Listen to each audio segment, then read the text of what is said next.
नमस्कार बच्चों, आज मैं आपके समक्ष कक्षा छठी की हिंदी पाठ्यपुस्तक बसंत से नादान दोस्त पाठ लेकर उपस्थित हुई हूँ, जिसके लेखक श्री प्रेमचंद जी हैं।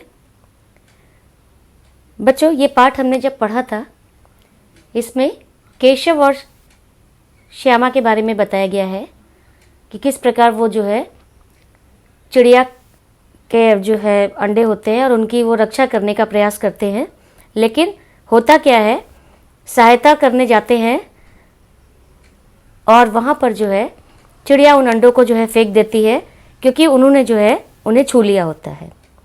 तो इस पाठ का जो है आपने सारांश पढ़ा है, इस कहानी को आप अच्छी तरह समझ भी गए हैं। तो बच्चों, आज हम इस पाठ की भाषा की बात पर विचार विमर्श करेंगे। अपनी पाठ्यपुस्तक में देखिए आप, भाषा की बात, उसका जो पहला प्रश्न है उसे ध्यान से देखिए। और प्रश्न करने से पहले हमें यह जानना जरूरी है कि सर्वनाम किसे कहते हैं। यहाँ पर जो है आपका जो भाषा की बात में जो प्रश्न आया है सर्वनाम से संबंधित है, तो हम जो है सबसे पहले हम सर्वनाम के बारे में जानते हैं। संज्ञा के स्थान पर प्रयोग किए जाने वाले शब्दों को सर्वनाम कहते हैं। बच्चों, आपने संज्ञा पढ़ी है, आपको पता है कि किसी व्यक्ति, वस्तु अथवा स्थान के नाम को संज्ञा कहते हैं, और संज्ञा के स्थान पर जिन शब्दों का हम प्रयोग करते हैं वे सर्वनाम कहलाते हैं। सर्वनामों के बदले जो शब्द आते हैं उन्हें सर्वनाम कहते हैं। माने जो सब नाम होते हैं उनकी जगह पर जो शब्द आते हैं वो सर्वनाम कहलाते हैं। सर्वनाम का शाब्दिक अर्थ आपका होगा सबके लिए नाम। सर्वनाम, सर्व माने सबके लिए, और नाम नाम है, तो सबके लिए नाम, और इसका प्रयोग जो है संज्ञा के स्थान पे किया जाता है। अब क्यों किया जाता है ये ध्यान देने की ज़रूरत है। बच्चों, आप देखिए, मान लीजिए अगर हम बार बार जो है किसी शब्द का प्रयोग करते हैं, मान लीजिए राम विद्यालय जा रहा है, राम कक्षा में पढ़ाई कर रहा है, राम विद्यालय से घर लौट आया, तो जो ये बार बार जो राम शब्द का प्रयोग है, जो संज्ञा शब्द का प्रयोग है, ये अच्छा नहीं लग रहा है। तो इसीलिए संज्ञा का दोहराव बार बार ना करने के लिए सर्वनाम का प्रयोग किया जाता है। वाक्य में संज्ञा की पुनरुक्ति को दूर करने के लिए संज्ञा के स्थान पर प्रयोग किए जाने वाले शब्दों को हम सर्वनाम कहते हैं। अब आपको जो है ये पता होना चाहिए कि सर्वनाम के कितने भेद हैं, सर्वनाम के कितने प्रकार हैं। तो सर्वनाम के जो है 6 प्रकार हैं। पहला है पुरुषवाचक सर्वनाम, दूसरा है निश्चयवाचक सर्वनाम, तीसरा है अनिश्चयवाचक सर्वनाम, चौथा है प्रश्नवाचक सर्वनाम, पांचवा संबंधवाचक सर्वनाम, और छठा है निजवाचक सर्वनाम। माने सर्वनाम के जो है, अगर मान लीजिए आपसे पूछा जाता है कि सर्वनाम के कितने भेद होते हैं, तो सर्वनाम के 6 भेद होते हैं। अब देखिए, आप प्रश्न देखिए, आपकी पाठ्यपुस्तक का जो प्रश्न है श्यामा माँ से बोली, मैंने आपकी बातचीत सुन ली है। ऊपर दिए उदाहरण में मैंने का प्रयोग श्यामा के लिए और आपकी का प्रयोग माँ के लिए हो रहा है। जब सर्वनाम का प्रयोग कहने वाले, सुनने वाले या किसी तीसरे के लिए हो तो उसे पुरुषवाचक सर्वनाम कहते हैं। नीचे दिए गए वाक्यों में तीनों प्रकार के पुरुषवाचक सर्वनामों के नीचे रेखा खींचो। आपको जो है उनको रेखांकित करना है।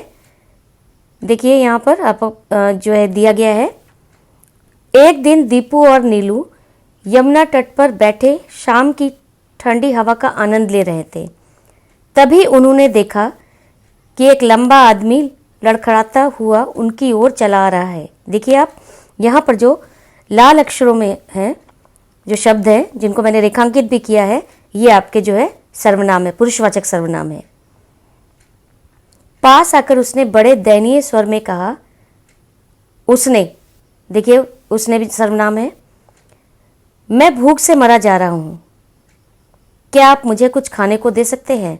तो इस यहाँ पर जो है देखिए, उन्होंने, उनकी, उसने, मैं, आप, मुझे, ये सब जो है सर्वनाम है, ये सब जो है पुरुषवाचक सर्वनाम है। अब इसमें देखिए पुरुषवाचक सर्वनाम जो है तीन जो है प्रकार का होता है, जिसमें उत्तम पुरुषवाचक सर्वनाम होता है, मध्यम पुरुषवाचक सर्वनाम होता है और अन्य पुरुषवाचक सर्वनाम। तो उत्तम पुरुषवाचक में कौन से हैं? मैं, मुझे। मध्यम पुरुषवाचक कौन सा है? आप। और अन्य पुरुषवाचक सर्वनाम में उन्होंने, उनकी और उसने। तो ये आपको जो है इसका जो है उत्तर समझ में आ गया होगा। आगे चलते हैं। अब देखिए अगला प्रश्न करने से पहले जरूरी है कि विशेषण किसे कहते हैं हम जान लें। तो विशेषण किसे कहते हैं? जो शब्द संज्ञा या सर्वनाम की विशेषता बताते हैं उन्हें विशेषण कहते हैं। जैसे यह सफ़ेद गाय है, आम मीठे हैं।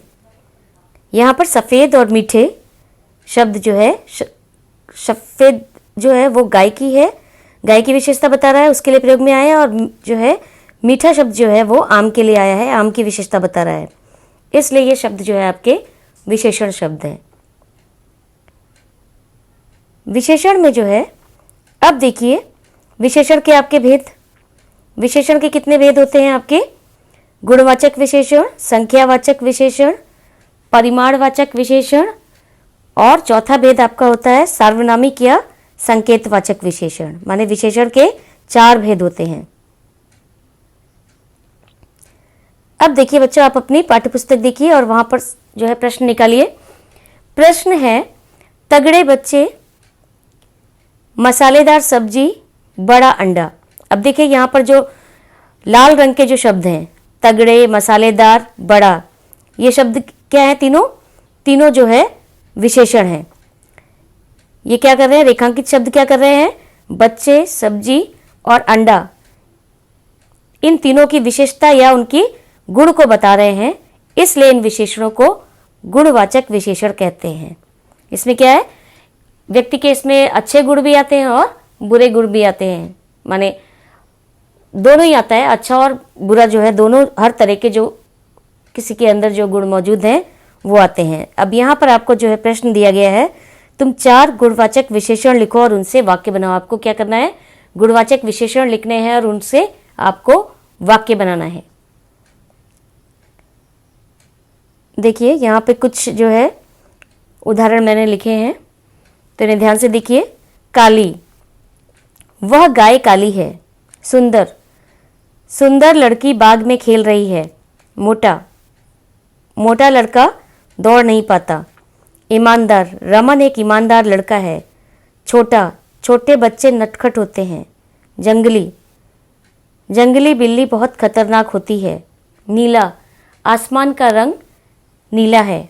मीठा, यह आम मीठा है।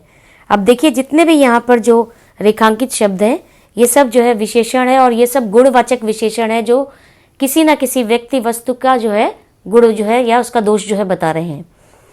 और बच्चों आप ध्यान दीजिएगा, जब आप अपनी कॉपी पर लिखेंगे तो इसमें जो है जरूरी नहीं कि आप इन्हीं वाक्यों का प्रयोग करें। आप जो है अपनी मर्जी से जो है वाक्यों में जो है इन विशेषणों का प्रयोग करेंगे। अब देखिए नेक्स्ट आपकी भाषा की बात में जो क्वेश्चन आ रहा है वो क्रिया विशेषण से संबंधित है। तो चलिए हम देखते हैं क्रिया विशेषण किसे कहते हैं। जिन शब्दों से क्रिया की विशेषता का पता चलता है उन शब्दों को हम क्रिया विशेषण कहते हैं। बच्चों आपने विशेषण देखा, विशेषण में क्या है? संज्ञा और सर्वनाम की विशेषता बताते हैं शब्द। और क्रिया विशेषण में क्या है? क्रिया की विशेषता बताई जाती है। जैसे हिरन तेज भागता है, इस वाक्य में भागना क्रिया है और तेज शब्द हमें क्रिया की विशेषता बता रहा है कि वह कैसे भाग रहा है, माने किस तरीके से भाग रहा है। अतः तेज शब्द क्रिया विशेषण है। माने हिरन भाग रहा है, लेकिन वो किस प्रकार से भाग रहा है, किस तरीके से भाग रहा है।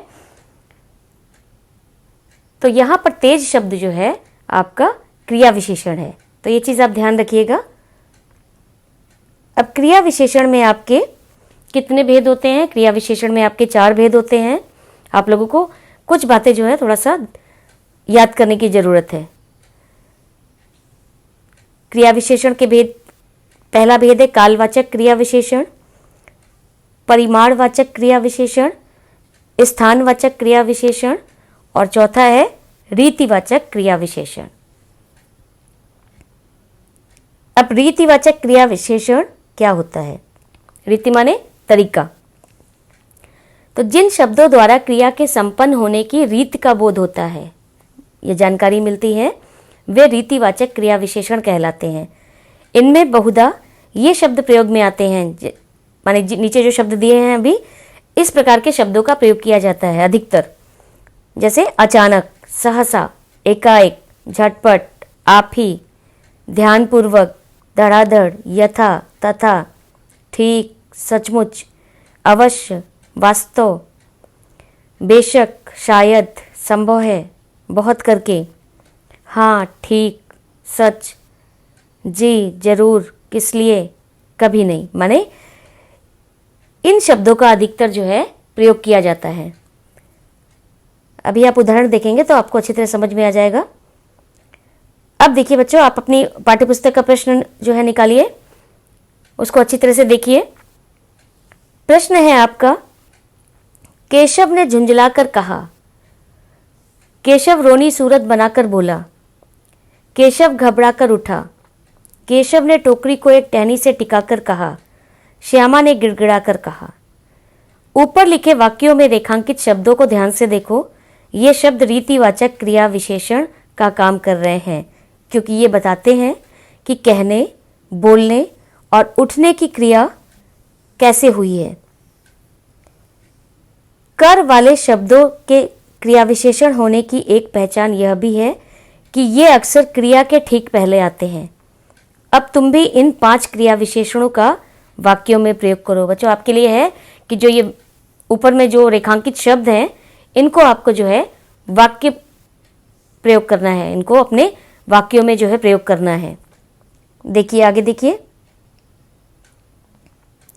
यहाँ पर कुछ मैंने वाक्य प्रयोग किए हैं। आप जब भी लिखेंगे आप अपनी इच्छा अनुसार जो है वाक्य बना सकते हैं। जैसे झुंझलाकर, पिताजी ने गुस्से में झुंझलाकर खाना फेंक दिया। बनाकर, मीना खाना बनाकर बाहर जाएगी। घबराकर, केशव ने माँ से घबराकर झूठ बोल दिया।